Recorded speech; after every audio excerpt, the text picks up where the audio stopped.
మన ప్రభువును రక్షకుడైన యేసుక్రీస్తు నామములో మీ అందరికీ శుభము కలుగునుగాక. ఈ ఉదయ కాలమున దేవుడు మనతో మాట్లాడుతున్న మాట, దుఃఖపడు వారిని క్షేమమునకు లేవనెత్తును. అవును, మన దేవుడు లేవనెత్తే దేవుడు కానీ దుఃఖపడే వారిని ఇంకా దుఃఖింపజేసేవాడు కాదు. ఆల్రెడీ పడిపోయిన వారిని ఇంకా త్రొక్కివేసే దేవుడు కాదు. మనుషులు అలాగున ఉంటారు, కానీ ఆయన అంటున్నాడు, నేను లేవనెత్తే దేవుడను, నేను లేపుతాను, పైకి లేపుతాను. నిన్ను ఎక్కడికి లేపుతావయ్యా అంటే క్షేమానికి లేవనెత్తుతా. ప్రస్తుతానికి దుఃఖములో ఉన్నావు, నీ దుఃఖమును ఆనందానికి లేవనెత్తుతాను, క్షేమ పరిస్థితికి లేవనెత్తుతాను. ఎక్కడ నుండి నువ్వు లేవనెత్తుతావయ్యా? కొంతవరకు పరిస్థితి బాగానే ఉంటే బాగానే ఉండేది, కానీ అగాధ స్థలములలో నుండి నీవు మమ్మల్ని పైకి లేవనెత్తదువు అని రాయబడి ఉంటుంది. అవును, స్థితి భయానకమైన పరిస్థితుల్లోకి వెళ్ళిపోయింది. అక్కడ నుండి కూడా లేవనెత్తగలవా అంటే అవును, అక్కడ నుండి కూడా నేను లేవనెత్తుతాను. అగాధ స్థలములలో నుండి నేను పైకి లేవనెత్తుతాను.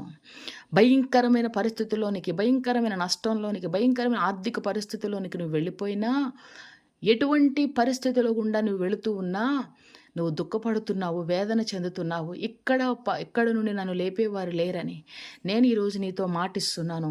నేను నిన్ను లేపుతాను. దైవగ్రంథంలో తబిత అనే ఒక శిష్యురాలు ఉన్నది.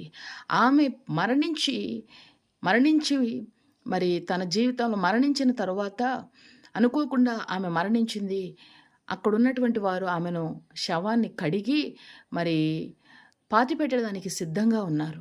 ఆ సమయంలో దైవజనుడైన పేతురు గారు అక్కడికి వచ్చి మోకరించి ప్రార్థన చేసి తబిత లెమ్మనగానే ఆమె లేచింది. అవును బిడ్డలారా, దైవ సేవకులు ప్రార్థించినప్పుడు దేవుడు కార్యం చేస్తాడు, దేవుడు కార్యాలు జరిగిస్తాడు. ఎప్పుడైతే ఆమె జీవితంలో కార్యం జరిగింది, వారందరూ కూడా ఆశ్చర్యపోయారు. అక్కడున్న వారందరూ కూడా ఏడుస్తూ ఉన్నారు, వారందరూ దుఃఖపడుతూ ఉన్నారు. దుఃఖపడేవారిని, బాధపడేవారిని అక్కడ ఆమె గురించి ప్రార్థన చేయకుండా, అయ్యో నీకు ఈ స్థితి వచ్చిందా, అయ్యో నీకు ఈ బాధ వచ్చిందా అంటూ ఏడుస్తున్నారే, వారందరినీ బయటికి పంపించాడు దైవజనుడు. అటువంటి వారి మాటలు, అయ్యో నీ పరిస్థితి అయిపోయిందిలే, నీకు ఇంకా ఉద్యోగం రాదులే, నీకు ఇంకా కాదులే, నీ జీవితంలో కార్యం జరగదులే అనే వారి మాటలే మీరు వింటూ ఉంటే నీవు లేపబడలేవు. ఎవరైతే నిన్ను బలపరుస్తారో, ఎవరైతే నీ కొరకు ప్రార్థన చేస్తారో వారిని నీవు పిలుచుకొని వారితో నీ ఇంటి దగ్గర వారు ప్రార్థన చేసినప్పుడు నీ జీవితంలో కార్యం జరుగుతుంది. నీ స్థితిని దేవుడు పైకి లేవనెత్తే దేవుడు. దుఃఖపడే నీ పరిస్థితిలో నుండి లేపుతాడంటున్నాడు ఆయన. ఈ మాటల్ని హృదయం నుండి విశ్వాసంతో నమ్ము.